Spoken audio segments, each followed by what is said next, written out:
I saw this quote and I can't remember exactly what it is, but it was something along the lines of how as a person, you know, there's so many things that we don't get to experience.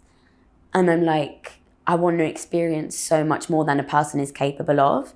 And as an actor, that's what you get to do. Because, you know, day in, day out, you get to go and see the world through someone else's eyes. And it's just incredible. Like, I'm so grateful that I get to, like, up to this point, call it my job, and hopefully that carries on. Filmmaker Magazine presents Back to One with Peter Rinaldi. On the occasion of the release of her new film, How to Have Sex, McKenna-Bruce sat down with me in New York City to talk about the work.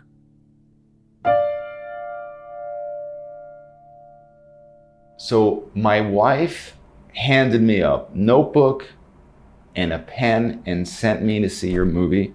I went home and she was very disappointed to learn it wasn't a documentary. Yeah. And I told her I did not learn what she thought I would learn. Do you know what? There's definitely space in the market for that though, because a lot of people were expecting that. A lot of people in Q&As and stuff have been like, but I didn't, this didn't teach us. And it's like, okay, someone somewhere needs to make a step-by-step guide, we think. This is not our problem, folks. Yeah. We're making it. Yeah. Sometimes a performance reduces me to, in this podcast, to like a little child, where I'm just like, the only question is, how did you do that? I want to know what the ingredients were on this set, with this director, with you, that created what I witnessed here. Yeah. Because this is not your first rodeo. People might, you look a lot younger than you are, and people might think that this is your first time around. Yeah. Where's she come from? Yeah. No, I've been very lucky that I have been working for quite a long time now. But I think this film in particular was just the perfect storm. I think it started with, I joined the project quite early on in the process. So I got the opportunity to screen test with a lot of other actors for the other roles. And that's something I've never been involved in before, getting to kind of be in amongst it before we start the shoot. And I mean, for a good, maybe even 6 months before we even started the shoot, we were doing these screen tests for. And I therefore got the opportunity to workshop these scenes with, I mean, we saw hundreds of other actors.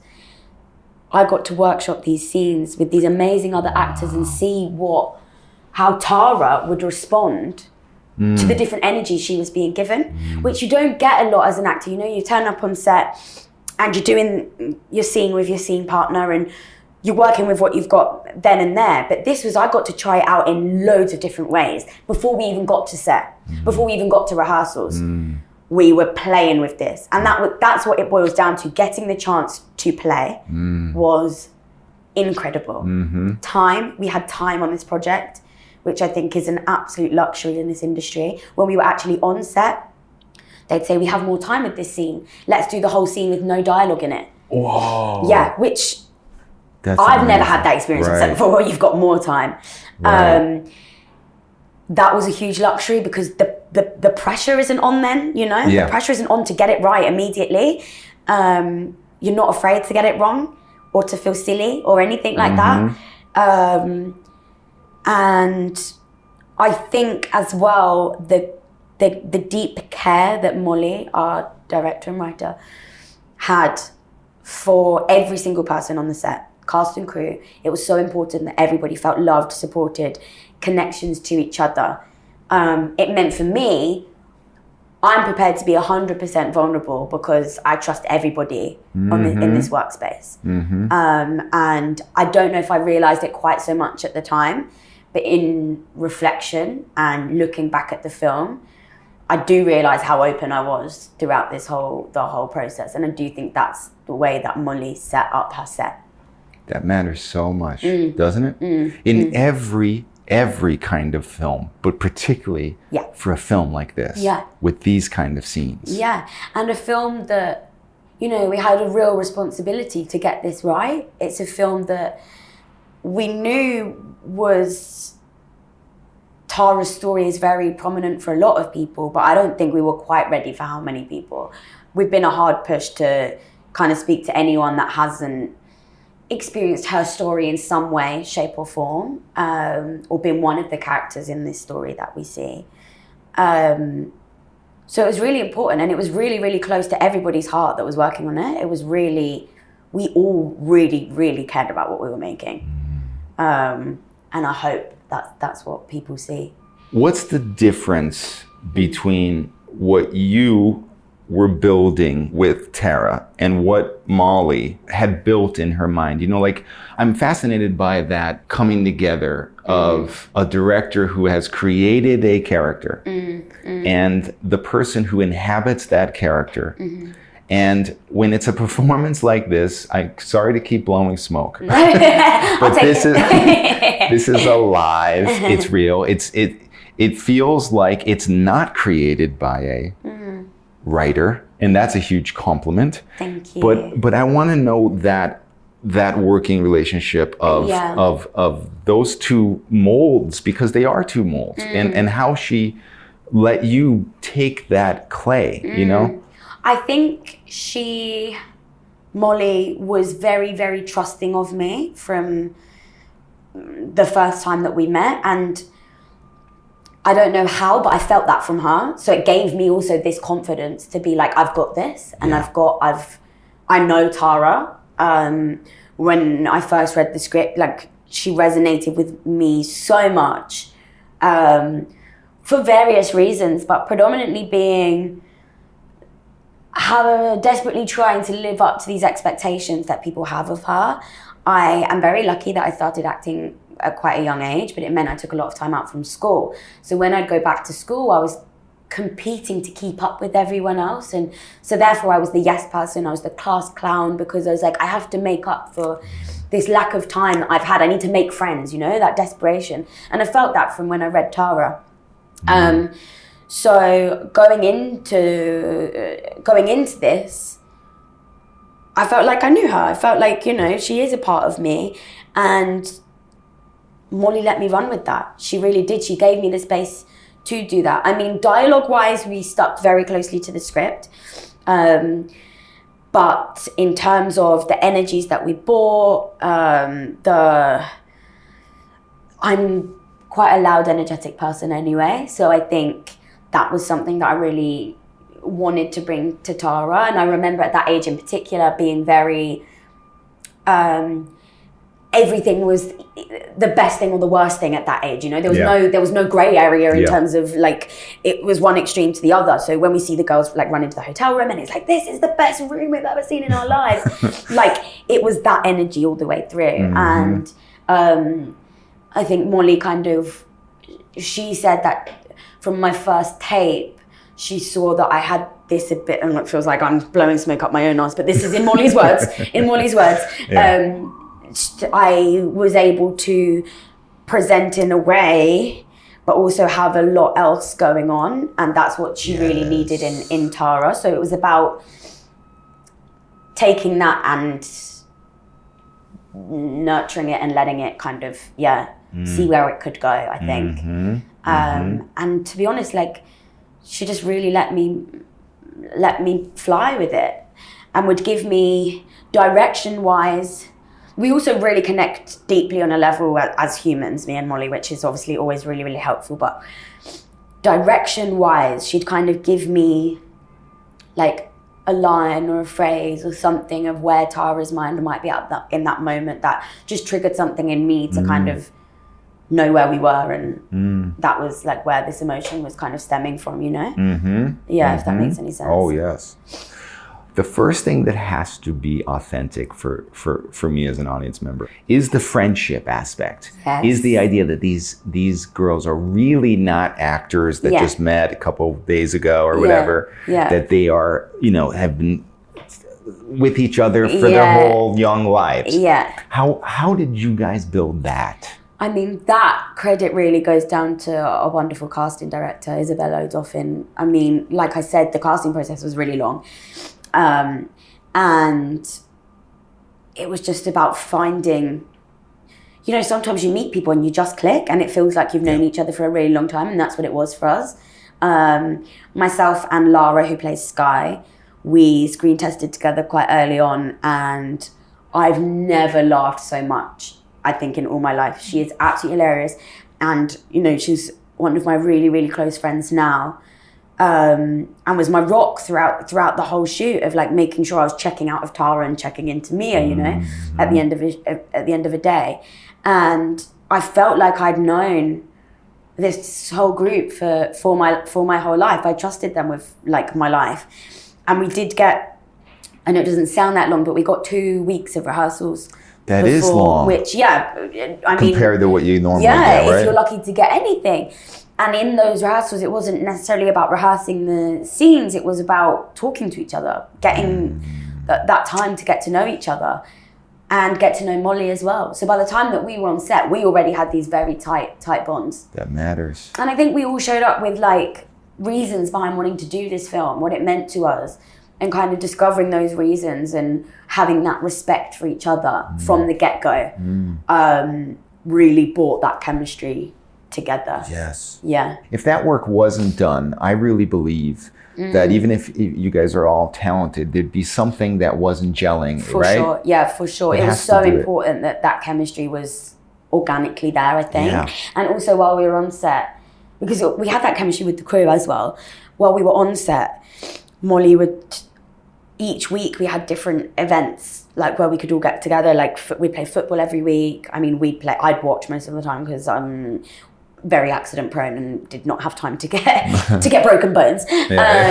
And poker nights, music nights, throughout the week, to give people that family vibe as well throughout the shoot. Yeah. Which was beautiful. Yeah. That time and consideration that we had from Molly, from our producers, just added that extra layer, I think, of safety, commitment from everyone, collaboration, which is like something I've realized from doing this film, how important that is and how much I love that feeling of collaborating. Yeah.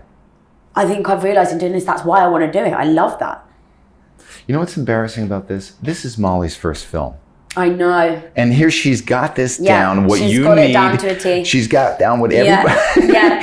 And people who've been doing this forever. Yeah. We don't need that. Let's go ahead. I mean, she's a genius. She's an absolute genius. And I'm so grateful that like our worlds have collided. It paid dividends. For sure. This is one of those questions that probably will never get asked anywhere else but this weird, nerdy podcast. Love that. From this weird, nerdy filmmaker. I have never seen, that I can recall, a movie with more scenes in loud places, in places that have music on in the scene, and an insanity of noise. And scenes have to take place in these environments, and it's all the way throughout the whole movie, entirely. So obviously, anybody who's made a film knows that, or if you've been an extra on a film, you know that you're sitting down background and you're not talking, or you're acting like you're talking, you're not being loud. And this feels so real. Like, it's just at one point I was like, I came out of my haze, you know, and I was like returned to filmmaker hat. And I was like, how are they doing this? How is this working? So tell me a little bit behind the curtain of that. And I'm assuming that however that was done, it made it so that it could, again, be more authentic where you're in a location like that, right? So I think there were a few things that made it that. First of all, we filmed all of those scenes back to back in the first 2 weeks. Whoa. So we were all running on adrenaline as well, I think, which was helpful because it was just go, go, go. We didn't stop. We were going into battle at that point. And then I think it's in Greece specifically, they cast all the extras. So there was like 200, 300 extras. Wow. They cast them all. Wow. Across the Greek island. We had some fly out from the UK as well. But there was like specific casting for the extras. And they were all so committed to what they were doing. They really it was were. incredible. I mean, you know, we were having to do these scenes for 2 weeks, so energy levels would lapse sometimes. But our incredible extras would have that energy going, which for us is incredible because then we could just bounce off them again. Exactly. And it was it again helps you. Yeah. It helps you. And it was just creating that really fun, special environment where they all felt really involved, committed. They were kind of getting involved in the costumes, like everything. Like they loved what they were doing as well. And in between kind of takes to get everyone really in the mood, they'd be like playing these tunes, you know, to get everyone going. So obviously when we were doing the scenes, for the sake of the dialogue, music couldn't be playing. Yeah. So it was to get everyone like going, and that in itself was really, really special. Yeah. And this is what I mean by this film is like the perfect storm, because every department just was at the top of its game. And I think maybe for a multitude of reasons, maybe it's the subject of the film matters to people, maybe it's what Molly created. I know there was many times that like I'd just be like, I want to do this for Molly. Like she's such an incredible person. I want to get this right for Molly besides anything else outside of that, you know? Yeah. She obviously wrote the film as well, so it's her baby. Right. And I was very aware that this is something that she's worked really, really hard for. So if I can match that even half the amount, then hopefully I'm doing something right. And also like, what an honor that like she's trusting me with this role. Right. So there was at no point I wanted to drop the ball with that at all. Right. And I think that was the same across the board. Yeah. I mean, how many movies or TV shows have you seen where you're like, oh, I know this isn't a bar. I know this isn't really a party. Yeah. And it's just... Well, this is the other thing. Sorry to interrupt. Yeah. But I love, like, the... Molly made it a 360 set, which I don't know if that's the technical term, but so it was basically a live set in terms of the hotel room and everything. All the drawers were filled with what would actually be in there. There was food in the sink from like as if we'd eaten the night before. The strip, the scene where Tara's walking down it on her own. The rubbish, everything was thought about to precision. I was going to ask you about that. Yeah, that was all set. Wow. And it was... For us, we were just completely immersed in it all the time. So that as well, like this world that Molly and the team created for us is the dream as an actor, you know? Because you don't have to think about any of that. You are there, you are living and breathing it. Like when I was doing the scene where Tara is just walking down the strip, a lot of people have asked like, what was going on for you there? I was just there. I was just walking down that strip. I was clocking the rubbish that's been left. Why has that been left there? Who's left that there? You know, like I was just fully there. And I think that's what comes across, and that's because of everyone's attention to detail in this film. That's a lesson for, and you're saying it, like when people are at the top of their game, it helps the performance, right? And you don't even like usually connect that. Like what, the prop master is going to help the performance? Yeah. Oh yeah, 100%. Yeah, they are.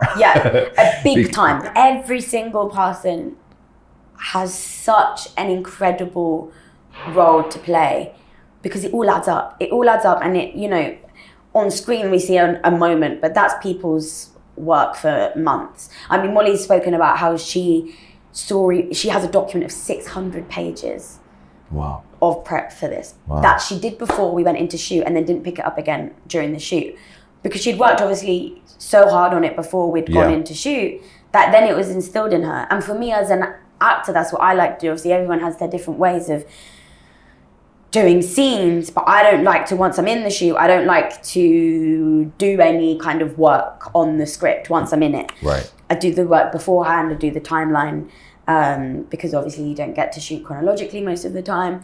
So I have a quick timeline that I can check in with to make sure we're mentally in the right place, but I do the work beforehand and then I leave it behind. Because we're just trying to convince everyone that this is a real moment, right? Like right now, I'm not sat with you thinking about, oh my God, like what was my journey here? Like, you know, we're just in this moment. Right. So I'm just trying to do that as much as possible. Right.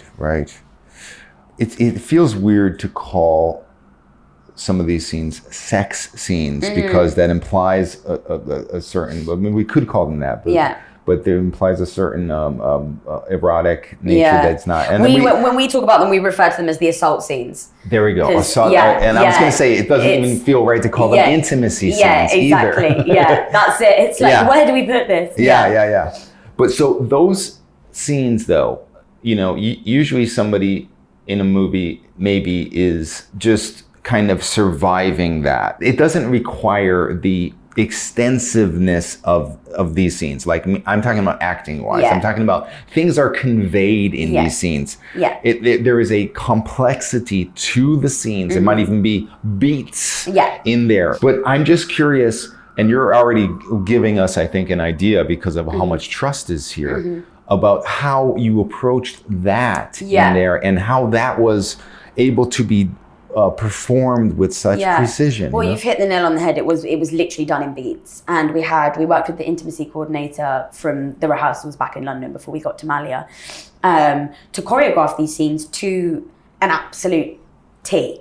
Obviously, the rest of the film feels and was very free flow to shoot, but we knew exactly what we were doing when we were doing it, what we were showing at every point to make them as comfortable and as unawkward as possible. And also it was about making sure the scenes weren't too graphic. The scenes weren't there to kind of re-traumatize anyone that had experienced this or similar. It was really just to put us with Tara as much as we could in her mental state, as much as we could. So it was about the details of her hands, you know, clutching at the sand, the details of the pain and how uncomfortable she is. And I think it was just about, I mean, being a human in those moments and going like, she's in pain. That's it. That's what we're trying what we're trying to convey here. And that's why it was so important to hit the beats so that, you know, we were selling it in the right way.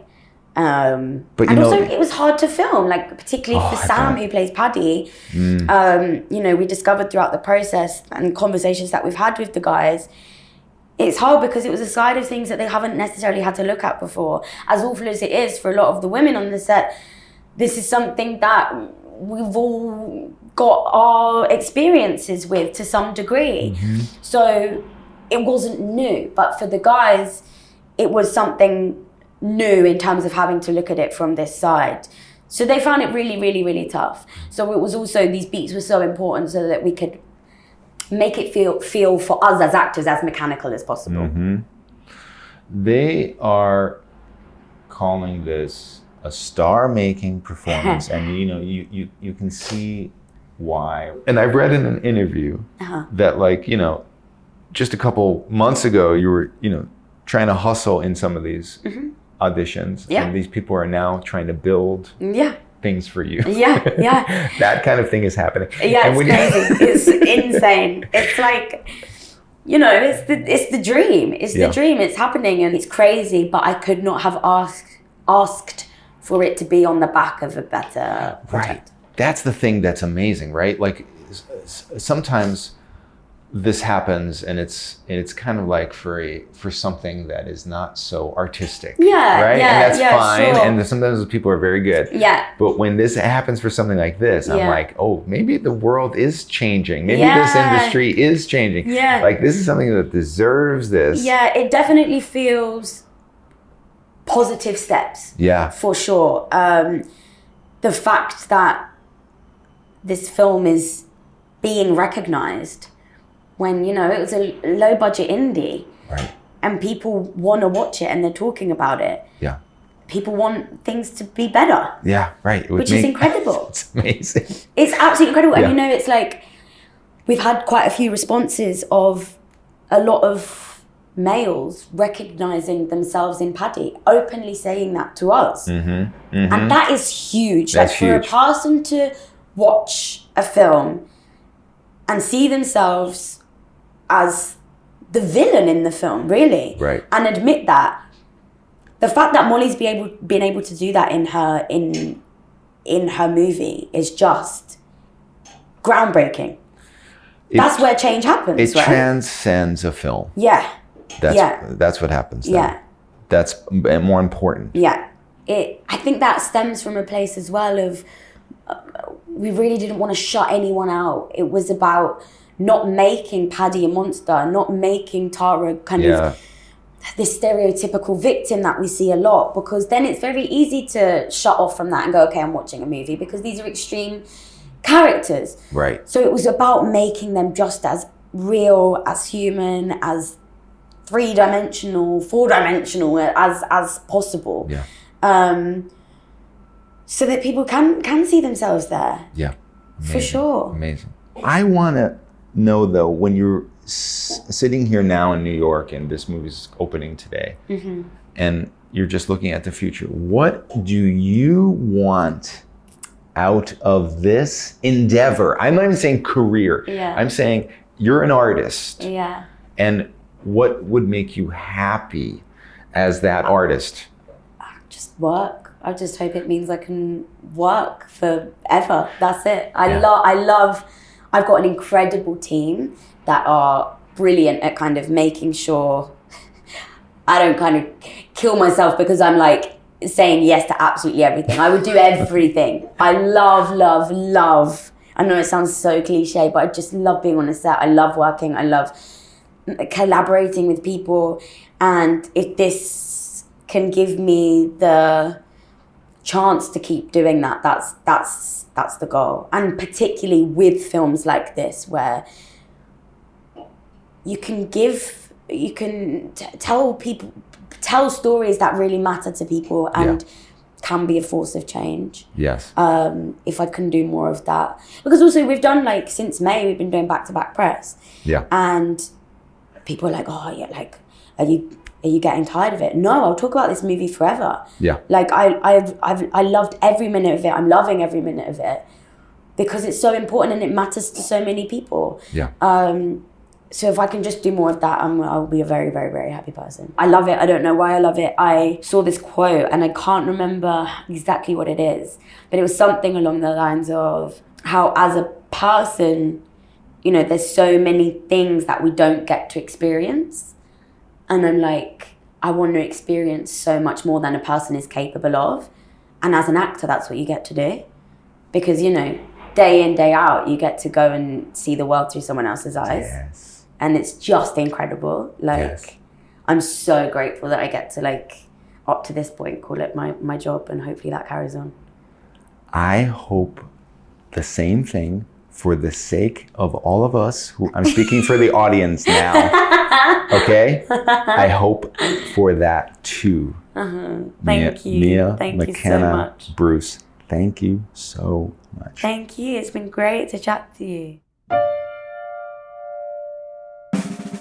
Back to One is a production of Filmmaker Magazine, which is a publication of The Gotham, formerly IFP.